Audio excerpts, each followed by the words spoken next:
Hey everyone, it is Emma here to do a little video for you about how we do eagle arms in yoga. So eagle is a balancing pose where the arms are bound and the legs are bound as well. And we do all of that while we're standing on one leg. So it's quite a challenging pose.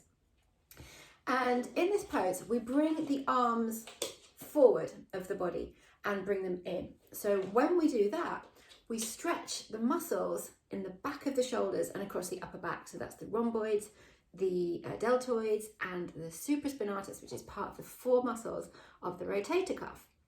So if you've ever injured any of those muscles, this might feel quite difficult. And I'll give you a variation at the end. Assuming you don't have any problems with any of those muscles, here's a way of getting into the pose. So you bring your arms out in front of you. Bring your palms to face each other, bend at the elbows. So your elbows are directly under your wrists and your elbows are in line with your shoulders. Then take a gaze down at your elbow creases and bring one elbow into the other elbow crease. And then you can either bring the backs of your palms together or the backs of your fingers, or if you feel you could take your top arm forward and then bind your wrists as well. And then lift your elbows back up in line with your shoulders.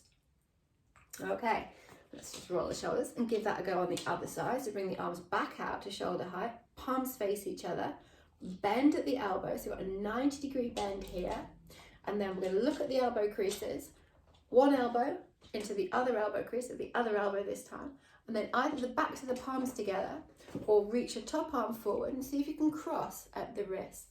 And then lifting back up to shoulder height. You can always start to challenge by lifting higher as well. Release and roll the shoulders. So how did that go? If it's too much for your shoulders at this time, you can take opposite hand to opposite shoulder, and it's like you're giving yourself a hug, and then on the other side you would do the other. So that's a nice and easy variation if you've got a shoulder injury or an upper back injury or strain. So I hope that's helpful.